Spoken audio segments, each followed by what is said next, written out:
ಬಿಹಾರದಲ್ಲಿ ಮತದಾರರ ಪಟ್ಟಿ ವಿಶೇಷ ಪರಿಷ್ಕರಣೆಗೆ ವಿರೋಧ. ಡೆಲ್ಲಿಯಲ್ಲಿ ಸಂಸದ ರಾಹುಲ್ ಗಾಂಧಿ ನೇತೃತ್ವದಲ್ಲಿ ಪ್ರತಿಭಟನೆ ಆಗ್ತಾ ಇದೆ. ಸಂಸತ್ ಭವನದಿಂದ ಕೇಂದ್ರ ಚುನಾವಣಾ ಆಯೋಗದವರೆಗೂ ಕೂಡ ಮೆರವಣಿಗೆಯನ್ನ ಮಾಡ್ತಾ ಇದ್ದಾರೆ. ಮತ ಕಳ್ಳತನದ ವಿರುದ್ಧ ಧ್ವನಿ ಎತ್ತಿದ್ರು ರಾಹುಲ್ ಗಾಂಧಿ. ಇದೀಗ ಲಕ್ಷಾಂತರ ಮತದಾರರ ಹಕ್ಕು ಕಸಿದುಕೊಳ್ಳುವ ಯತ್ನ ಅನ್ನುವಂತಹ ಆರೋಪ ಮಾಡಿದ್ದಾರೆ. ಇದರಿಂದ ಪ್ರಜಾಪ್ರಭುತ್ವಕ್ಕೆ ದೊಡ್ಡ ಅಪಾಯ ಇದೆ ಅನ್ನುವಂತಹ ಆರೋಪವನ್ನು ಕೂಡ ಮಾಡ್ತಾ ಇದ್ದಾರೆ. ಕಾಂಗ್ರೆಸ್ಗೆ SP, TMC, DMK, AAP, RJD, NCP, Shiv Sena ಕೂಡ ಸಾಥ್ ಕೊಟ್ಟಿದೆ. ಪ್ರತಿಭಟನಾ ಮೆರವಣಿಗೆಯಲ್ಲಿ 300ಕ್ಕೂ ಅಧಿಕ ಸಂಸದರು ಭಾಗಿಯಾಗಿದ್ದಾರೆ. ಪ್ರತಿಭಟನಾ ಮೆರವಣಿಗೆಯನ್ನ ಪೊಲೀಸರು ಸದ್ಯ ತಡೆದಿದ್ದು ಬ್ಯಾರಿಕೇಡ್ ಅನ್ನ ಎಸ್ಪಿ ಮುಖ್ಯಸ್ಥ ಅಖಿಲೇಶ್ ಯಾದವ್ ಹತ್ತಿದಾರಂತೆ.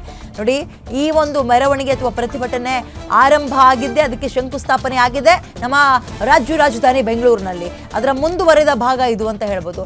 ಈಗ ಕಾಂಗ್ರೆಸ್ ಮಾತ್ರ ಅಲ್ಲ, ಕಾಂಗ್ರೆಸ್ ಜೊತೆಗೆ ಇನ್ನು ಹಲವು ಪಕ್ಷಗಳು ಕೈ ಜೋಡಿಸಿವೆ. ಮತದಾರರ ಪಟ್ಟಿ ವಿಶೇಷ ಪರಿಷ್ಕರಣೆಗೆ ವಿರೋಧವನ್ನು ವ್ಯಕ್ತಪಡಿಸೋದರ ಮುಖಾಂತರ ದೆಹಲಿಯಲ್ಲಿ ಸಂಸದ ರಾಹುಲ್ ಗಾಂಧಿ ನೇತೃತ್ವದಲ್ಲಿ ಹಲವರು ಸೇರಿ ಪ್ರತಿಭಟನೆಯನ್ನ ಮಾಡ್ತಾ ಇದ್ದಾರೆ. ಸಂಸತ್ ಭವನದಿಂದ ಕೇಂದ್ರ ಚುನಾವಣಾ ಆಯೋಗದವರೆಗೂ ಕೂಡ ರ್ಯಾಲಿ ಹಮ್ಮಿಕೊಳ್ಳಲಾಗಿದೆ. ಆಮೇಲೆ ನಮ್ಮ ಹತ್ರ ದಾಖಲೆಗಳು ಕೂಡ ಮತಗಳ್ಳತನಕ್ಕೆ ಸಂಬಂಧಪಟ್ಟಂತೆ ಇದೆ ಅಂತ ಹೇಳಿದರು ರಾಹುಲ್ ಗಾಂಧಿ ಅವರು.